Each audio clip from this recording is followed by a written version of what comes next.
Assalamualaikum warahmatullahi wabarakatuh. Alhamdulillah anak-anak, kemarin kita sudah mempelajari tentang melalui voice note ya, gambar apa?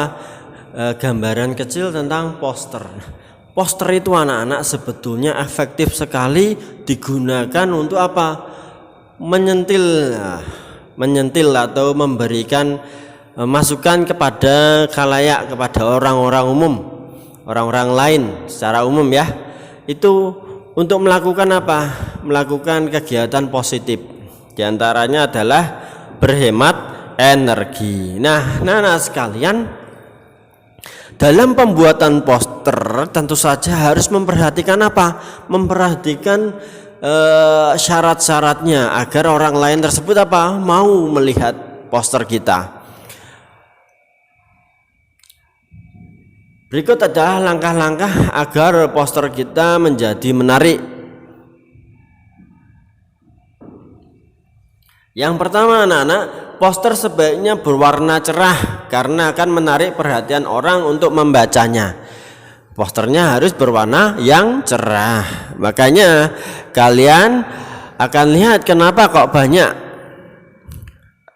poster-poster di sebelah masjid atau di tempat umum lainnya warnanya mencolok. Nah, itu biar apa? Biar mata kita tertarik untuk melihat kayak tulisan apa atau itu tulisan apa kok warnanya bagus sekali. Nah, begitu juga ketika iklan, ketika berdagang, biasanya para pedagang itu apa? Memanfaatkan warna.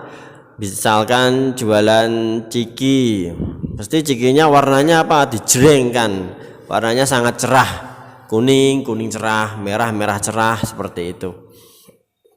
Begitu juga dengan poster anak-anak. Jadi poster itu diwarnai dengan secerah-cerahnya agar apa?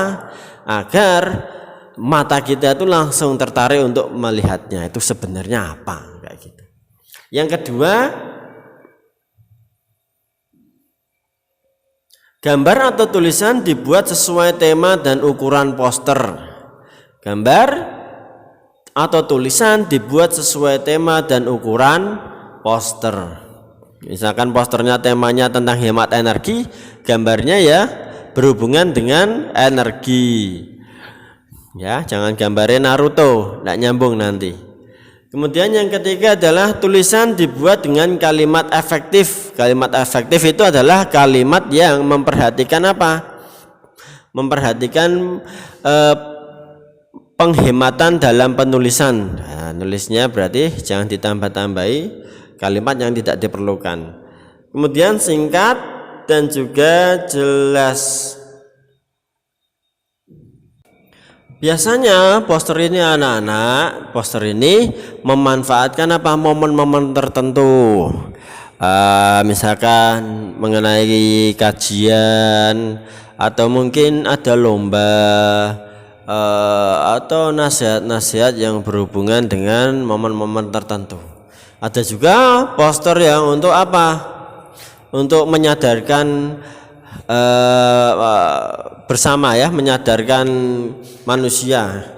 Biasanya seperti tentang hemat energi ini, pelaksanaan hak dan kewajiban. Nah, itu adalah poster-poster yang apa? Yang didengungkan terus-menerus.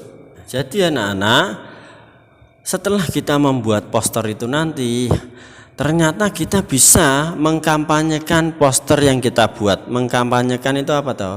Yaitu menyampaikan isi dari poster tersebut kepada khalayak, kepada orang-orang di sekitar. Nah, itu semua disebut kampanye. Bagaimana tips mengkampanyekan poster? Mengkampanyekan isi poster, yang pertama adalah pahami isi poster dengan baik. Yang kedua, bicarakan isi poster dengan jelas dan efektif, singkat, padat, dan tidak bertele-tele. Efektif itu seperti itu, tidak banyak basa-basi, langsung sampaikan intinya dari poster hemat energi yang kalian buat itu apa. Kalian pengen manusia itu melakukan apa. Yang ketiga adalah sampaikan dengan bahasa yang baik dan santun serta tidak terlalu cepat. Tidak perlu buru-buru pengen ndang pulang, nah, nggak usah seperti itu. Sampaikan apa? Dengan bahasa yang santun, bahasa yang baik, kemudian serta tidak perlu cepat-cepat, tidak perlu buru-buru. Dengan begitu nanti orang akan mudah memahami apa yang kita sampaikan dan nyaman dengan apa yang kita sampaikan.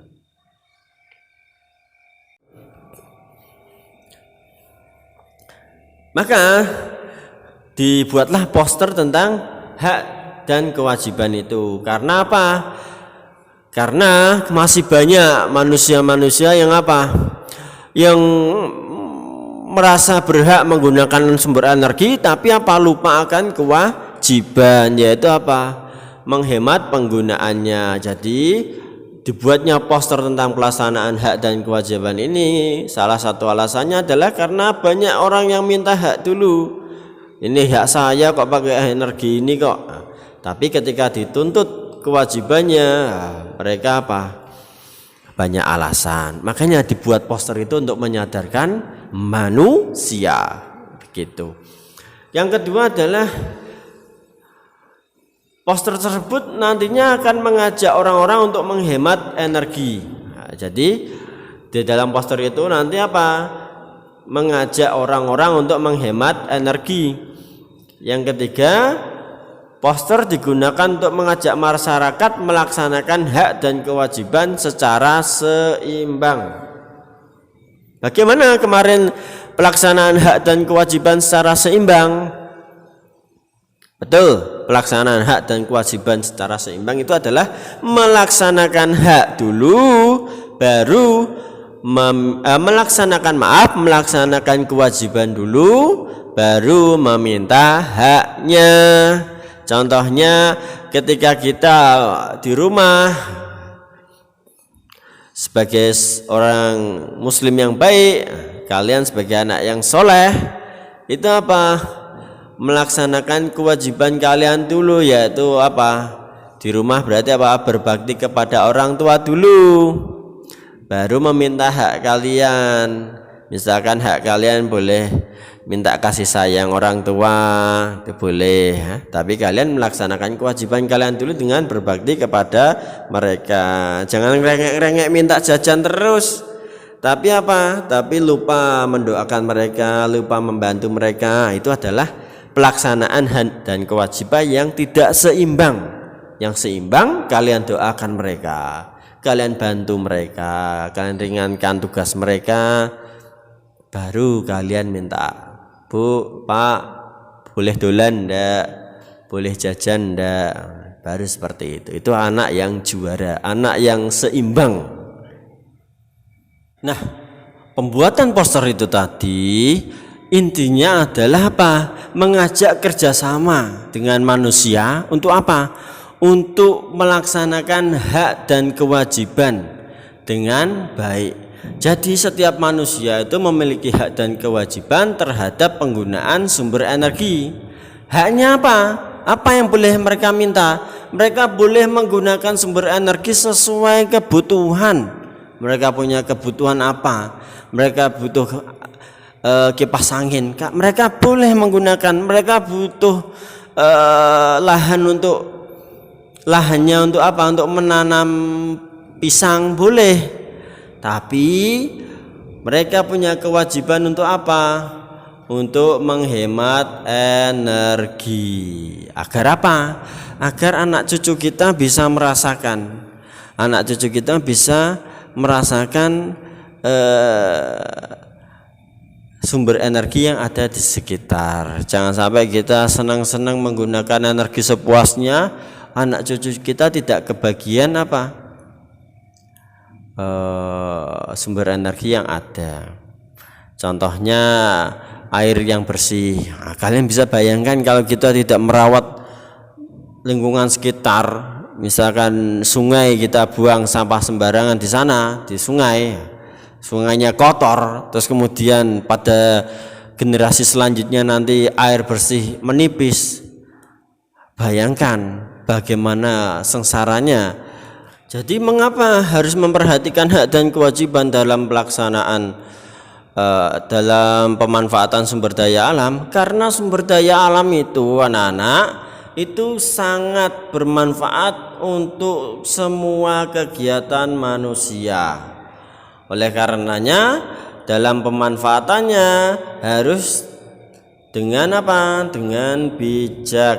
Karena banyak sekali manfaatnya bagi kehidupan manusia. Contohnya adalah dalam bidang pertanian, padi misal, matahari untuk pertumbuhan padi, untuk pembangkit listrik, menerangi lingkungan, itu ada pemanfaatannya. Air untuk apa? Air untuk mengalir lahan pertanian. Kemudian tanah untuk apa ini? Media tanam. Ada juga udara untuk sumber karbon dioksida, untuk berfotosintesis, dan oksigen untuk pernapasan. Ada juga kotoran hewan untuk pupuk. Ada juga kerbau untuk membajak ya, tenaganya untuk membajak sawah. Ada juga untuk bahan makanan di rendang. Kemudian dalam pembuatan ikan asin, kayu ya, biasanya kayu ini untuk apa? Bahan pembuat anyaman tempat pengeringan ikan. Terus kemudian garam untuk mengawetkan ikan asin.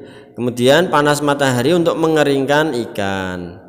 Pada bidang pakaian, pembuatan pakaian, ada kapas sebagai bahan dasar pembuatan kain dan benang. Ada juga logam untuk pembuatan jarum jahit, gunting, dan juga meja jahit. Plastik ini anak-anak untuk bahan baku pembuatan kancing. Nah, kan banyak sekali manfaatnya kan. Dalam bidang transportasi ada apa? Ada logam untuk pembuatan alat transportasi. Ada minyak bumi digunakan untuk bahan bakar. Kemudian yang terakhir adalah pembuatan patung. Ini kalian nggak perlu beli patung-patungan di rumah ya. Untuk pembuatan patung ini ada dari tanah, kayu atau batu bata atau batu, kemudian digunakan untuk apa? Pembuatan patung, bahan dasar pembuatan patung. Ada juga besi atau baja, ini juga untuk membuat pahat. Seiring berkembangnya zaman, patung itu tidak terbuat dari batu saja, dari bahan-bahan yang lain. Nah anak-anak, dalam kehidupan sehari-hari kita diminta untuk apa? Untuk hemat energi. Salah satu contohnya adalah berwudu menggunakan air secukupnya, menonton televisi seperlunya. Itu adalah salah satu contoh hidup hemat. Demikian, wassalamualaikum warahmatullahi wabarakatuh.